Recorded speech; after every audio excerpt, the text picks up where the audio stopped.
Having covered Israel's legal rights in the West Bank, we are now going to focus on the peace process.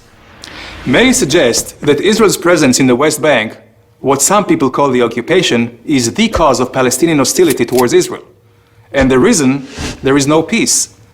But is that really true? If Israel's presence is the cause of the conflict, then it follows that there was no conflict before 1967, when Israel was not in the West Bank, right? Let's look at the facts. The PLO, the Palestinian Liberation Organization, was created in 1964, when the entire West Bank and Gaza was in Arab hands. Why create the PLO in 1964, when Israel has no presence in the West Bank and Gaza? What Palestine were they liberating? The PLO emblem gives us the answer. The PLO was created to remove by force the entire state of Israel from the map of the Middle East, a goal clearly stated in their charter. This goal was not new. The PLO was continuing a long Arab history of saying no. No to the national self-determination of the Jewish people. No to recognizing the Jewish ancestral homeland. Let's take a look at the history. In 1937, the Peel Commission recommended a division of the land, a Jewish state and an Arab state. The Arab portion would include 96% of the territory that the League of Nations had originally designated for the Jewish homeland. This included far more than just the West Bank. However, instead of accepting the Jews as peace partners, the Palestinian leader Haj Amin al-Husseini said no, and found a partner whose vision was closer to his own. In 1947, the United Nations recommended the partition plan, which again offered the Arabs far more than just the West Bank. The Jews said yes. The Arab leaders again said no, and launched a war of extermination. Israel won that war, established the state, but did not know a day of peace, despite the fact that its Arab neighbors held the entire West Bank. The Arabs continued saying no. They attacked Israel relentlessly, using the West Bank as a launching pad, until Israel took it over in a war of self-defense in 1967. After the war, the Arab League rejected all attempts at peace. They continued to choose force over negotiation. And at a summit in the city of Khartoum, we again heard no, no, no. Let's fast forward to 1993. Israel and the Palestinians signed the Oslo Accords.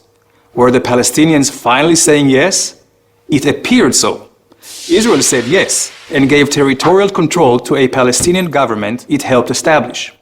But despite signing agreements, the Palestinian actions said no. During the next 5 years, Israel saw a significant increase in terrorist attacks, which killed hundreds of Israelis. In 1996, Yasser Arafat, the Palestinian leader, declares, "We plan to eliminate the state of Israel and establish a purely Palestinian state." But Israel did not give up saying yes. In 2000, Israel's Prime Minister Barak offers the Palestinians 93% of the West Bank.